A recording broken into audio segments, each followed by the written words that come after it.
Welcome back, everyone, to Actionable Reads. We are diving into, I think you could say, an investment classic today. Yeah, absolutely. We're talking about The Intelligent Investor by Benjamin Graham.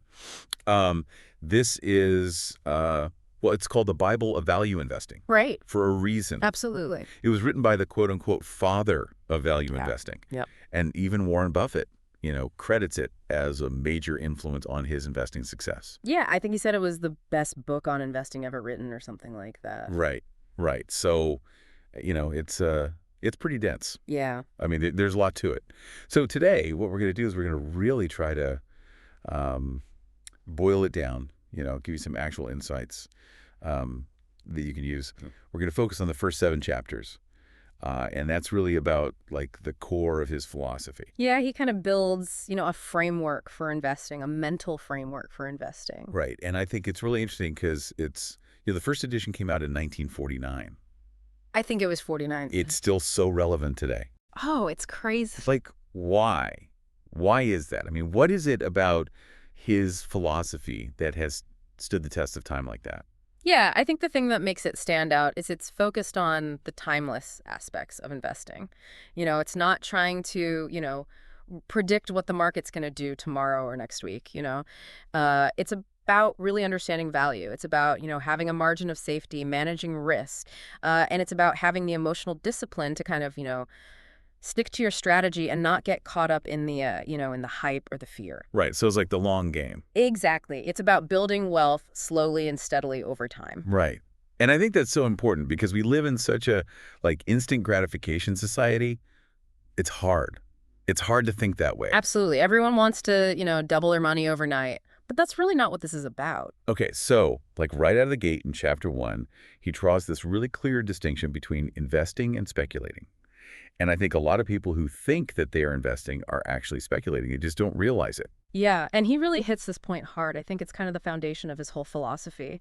Before you even start talking about stocks and bonds and all of that, you have to understand, what it means to invest. And he defines an investment operation as one that, upon thorough analysis, promises safety of principal and an adequate return. So it's got to meet both of those criteria. If it doesn't, it's speculation. So it's not just how much money am I going to make, it's also like how safe is my money? Exactly, exactly. And that's what a lot of people miss. They're so focused on the potential return, they don't consider the risk. They're essentially gambling. So let's talk a little bit about thorough analysis, because I think people might be thinking, okay, I read an article about this company, or I saw in the news, this company's doing great. Is that what he's talking about? No, not even close. He's talking about really digging deep. You got to look at the company's financials. You got to understand their business model. You got to assess their long-term prospects. It's not just about reading a headline or, skimming a report. You really have to do your homework. Yeah. Let's say, for example, you're looking at a company and it's got this really high growth rate. Revenue is soaring. Everyone's excited about it. But an intelligent investor wouldn't just take that at face value. They'd want to understand, where is that growth coming from? Is it sustainable? Is there real demand for their products or services?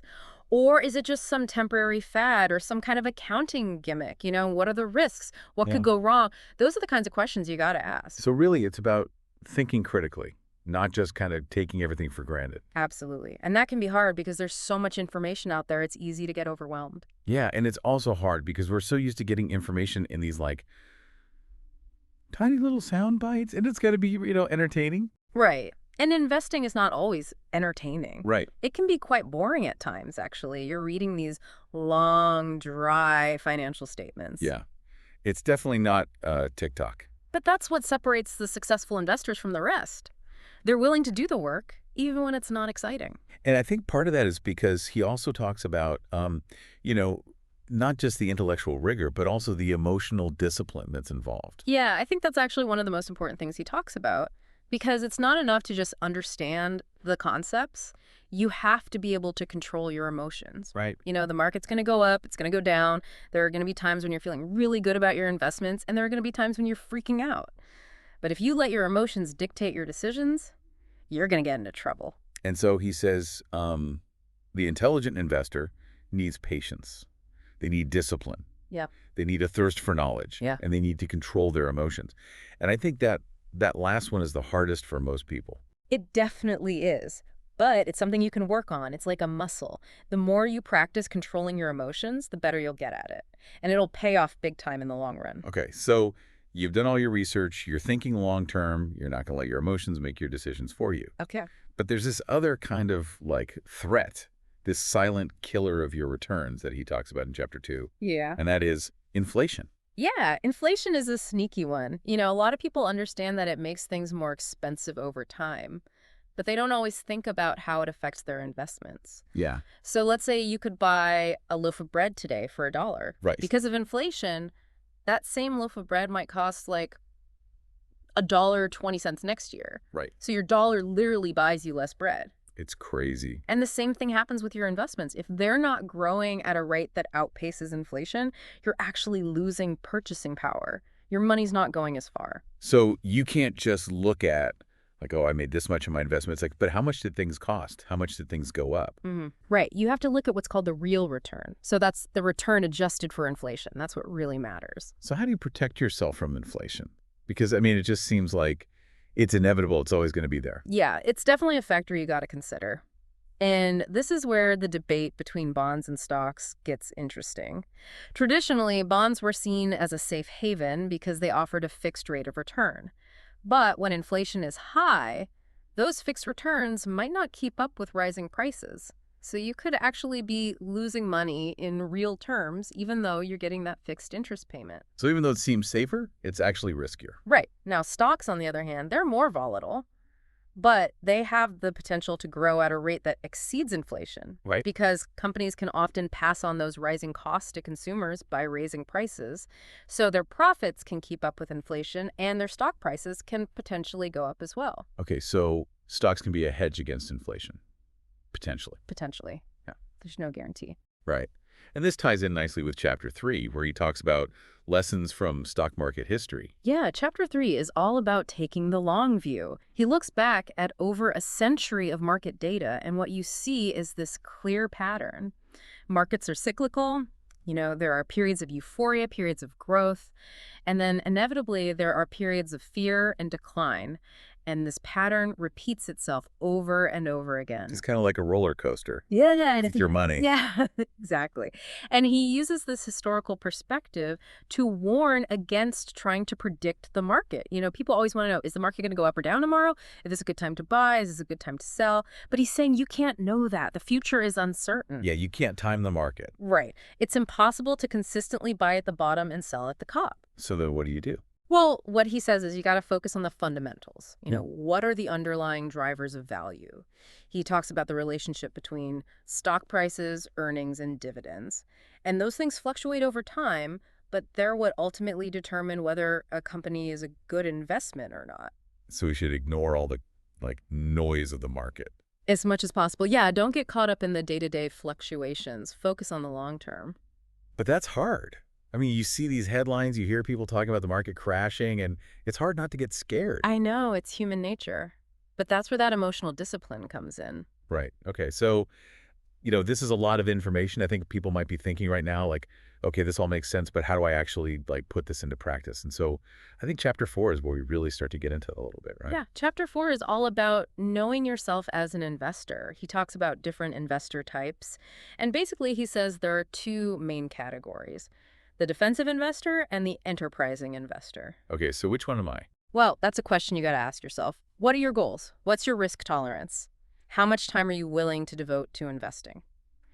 The defensive investor, also known as the passive investor, they prioritize minimizing losses and effort. They're not looking to spend hours poring over financial statements. They just want a simple approach that they can stick to. Yeah. They typically favor a balanced portfolio, some stocks, some bonds, and that's it. Okay. And what about enterprising? The enterprising investor, also known as the active or aggressive investor, They're willing to put in more time and effort to potentially achieve higher returns. Okay. They're more comfortable digging into company financials. Yeah. They might explore a wider range of investments, and they're generally more comfortable with risk. So that's how the first step is, like, look in the mirror and say, what kind of investor am I? Exactly. And once you understand your investor type, that's going to guide your whole approach to the market. Right? It's going to determine what kind of portfolio you build, what kind of strategies you use, and how you react to market fluctuations. And I think a lot of people don't do that first step. No, they just jump right in without really thinking about what they're doing. And that's when they get into trouble. All right, so I guess that's a good place to leave it for now. We've covered a lot of ground, but we're just getting started.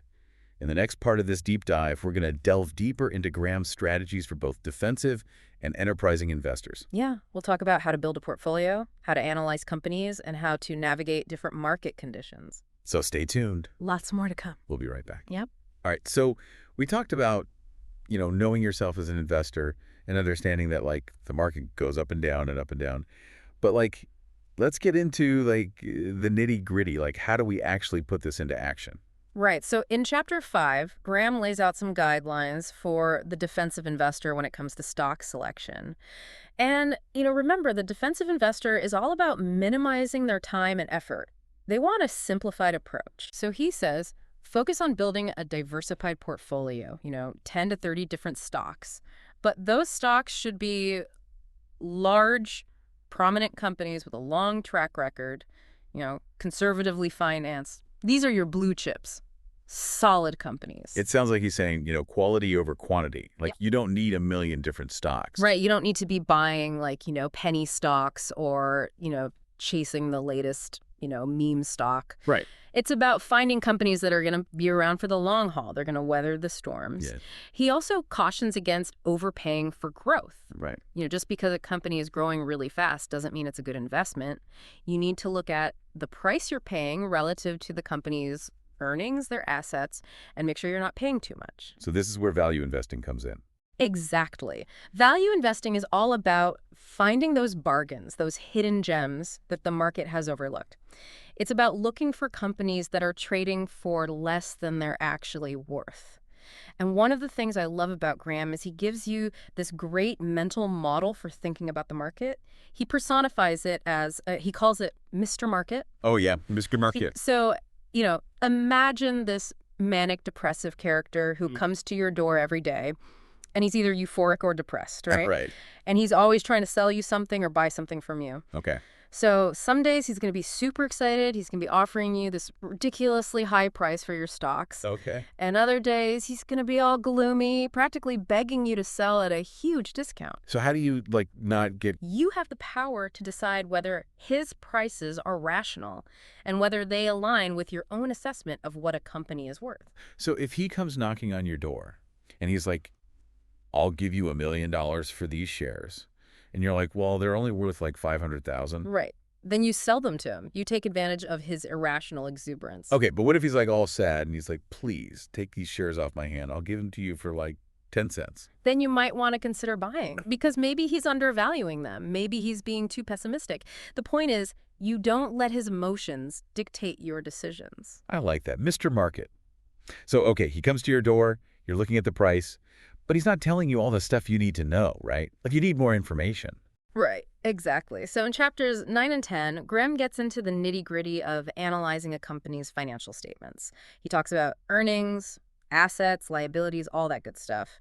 And I know this might sound a little bit intimidating, but it's really not that complicated. It's like learning a new language. Once you understand the basic vocabulary, it's much easier to understand what the numbers are telling you. So don't be scared off by the numbers. Right. Don't be scared off by the jargon, because once you understand it, it's actually pretty empowering. So it's not enough to just look at the stock price. You got to look under the hood. Exactly. Look at the engine. Exactly. And Graham lays out all these different ratios and metrics you can use. For example, he talks about the debt-to-equity ratio, which basically tells you how much debt a company is using to finance its operations.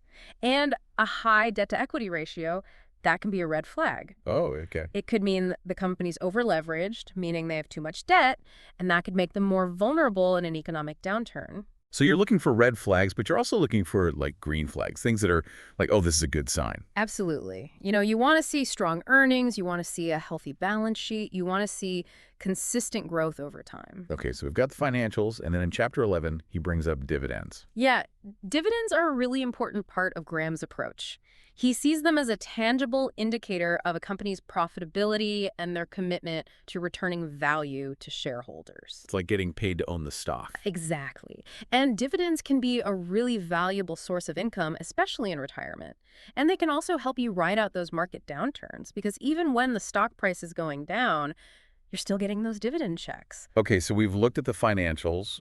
We've, thought about the debt levels, the dividends.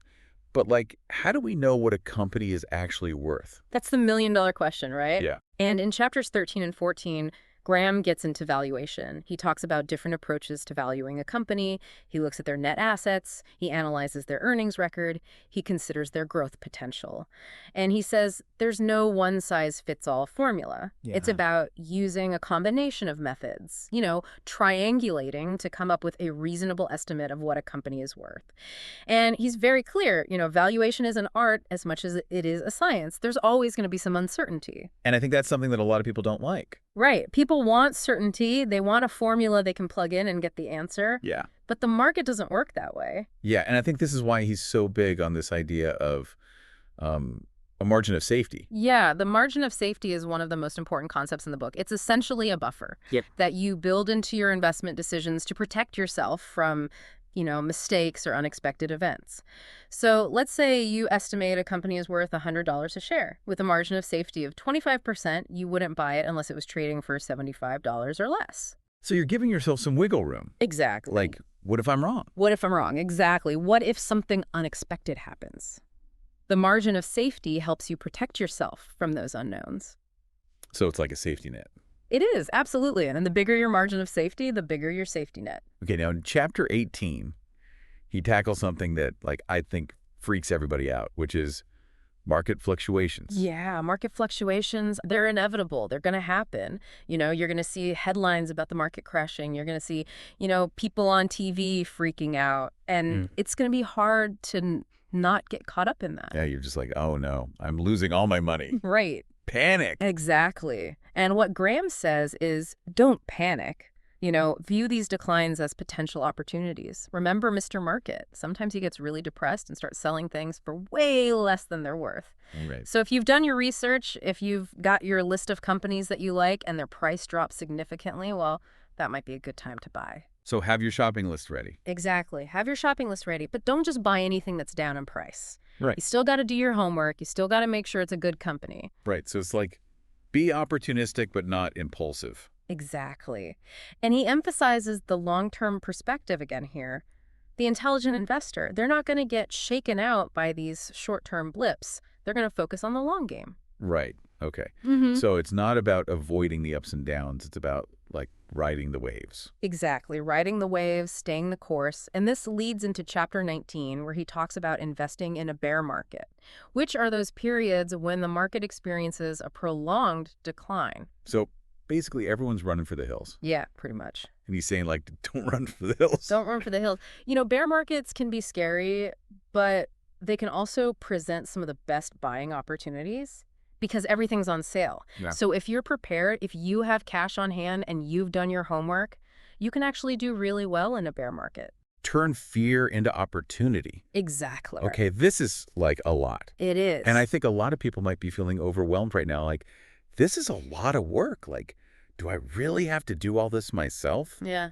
I think that's what he gets to in Chapter 20. Yeah. In Chapter 20, he addresses the investor and their advisors, and he acknowledges, not everyone is going to be a DIY investor. Not everyone wants to, spend all their time researching companies and analyzing financial statements. Right. So a lot of people seek professional advice. They hire Rupker, they work with a financial advisor. Yeah. And Graham says that's fine.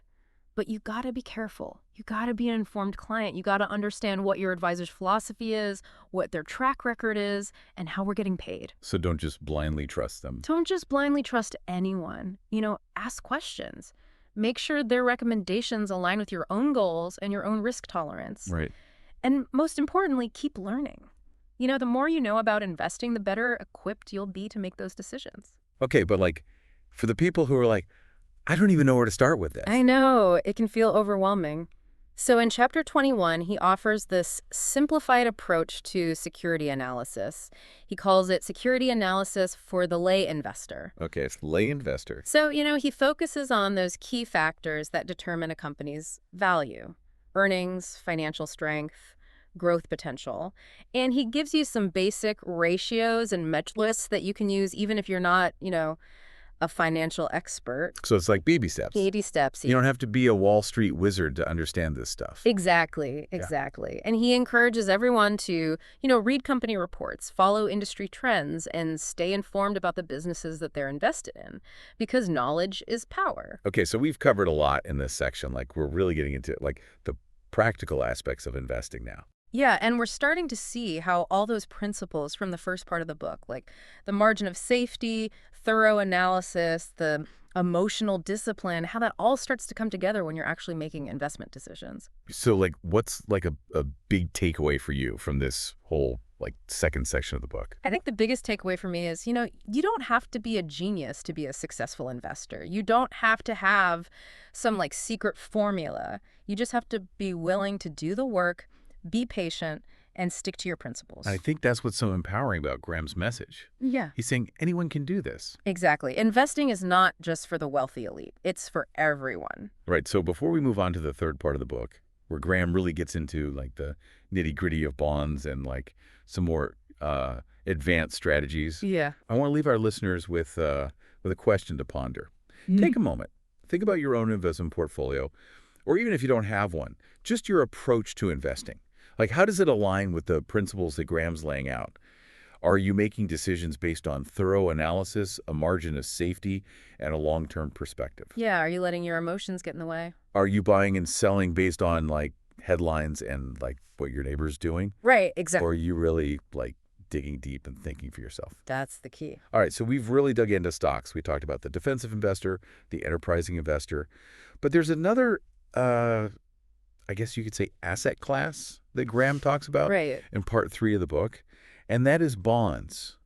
And I mean, bonds, they can sometimes feel a little, I don't know, boring. Yeah. They definitely don't have the same excitement, as stocks. They don't have that same potential for those like massive gains that you see in the stock market sometimes. But Graham reminds us that bonds play a really important role in a well-diversified portfolio. Okay. They can provide stability, income, and they can actually be a good hedge against inflation, especially certain types of bonds. Okay, so even though, maybe they're not going to like make you a millionaire overnight, they're still important to have in your portfolio. It's about balance. It's about managing risk. You don't want all your eggs in one basket. Right. So what does he say about like how to approach bond investing? Well, he recommends focusing on high-grade bonds. So these are bonds that are issued by financially sound companies or governments. They have a low risk of default. He also talks about understanding bond yields, maturities, and ratings, which can get a little technical, but basically it's all about assessing the risk and return of a bond. So like prioritize quality and safety. Exactly. Don't reach for yield. Don't just chase the highest interest rate if it means taking on too much risk. Because even though people think of bonds as like safe, Yeah. there's still risk involved, right? Yeah. Oh, absolutely. There's risk with any investment. Interest rates can change. Inflation can erode the value of your returns. And, even the safest bond issuer can potentially default if things go really bad. So it's not just like buy any bond and, you're good to go. You really got to understand what you're buying. Right. You got to do your homework. Just like with stocks, you got to understand the risks and make sure they align with your goals and your risk tolerance. Okay, so we've covered a lot. I mean, The Intelligent Investor, it's a big book. There's a lot of information in there. As we kind of like wrap things up, what are some of the like big themes, the big takeaways that really stick out to you? I think for me, the biggest takeaway is, investing is a marathon, not a sprint. It's about thinking long term, not getting caught up in the day-to-day noise of the market. It's about having a sound investment philosophy and sticking to it, even when things get tough. Yeah, it's about discipline, patience, and a lot of research. Exactly. And it's also about understanding yourself. What are your goals? What's your risk tolerance? What kind of investor are you? Because there's no one right way to invest. It all depends on your individual circumstances. Yeah, and I think what I really appreciate about Graham's approach is it's it's not just about finance, right? It's about psychology too. Oh, absolutely. He constantly emphasizes the importance of controlling your emotions, Yeah. not letting fear or greed dictate your decisions, because those emotions, they can lead you to make really bad Right. choices. And it's so hard. Like when the market's crashing, you're seeing like red everywhere and you're just like, oh my God, I'm gonna lose all my money. It's hard not to just panic and sell everything. It is. But if you stick to your plan, if you remember the principles that Graham lays out, you're going to be much better off in the long run. So really, it's like this book, it's not just about like how to pick stocks. It's about like how to be a good investor, smart investor. Right. It's about developing a sound mindset for approaching the market. And that's something that's going to benefit you no matter what's happening in the world. Yeah, it's about like taking control of your financial future. Exactly. And that's something everyone can do. Well, we hope you enjoyed this deep dive into The Intelligent Investor. It's a classic for a reason. And like if you haven't read it, we highly recommend you check it out. And even if you have, it's a great book to revisit from time to time. Yeah, you'll always find something new in there. So, until next time, happy investing.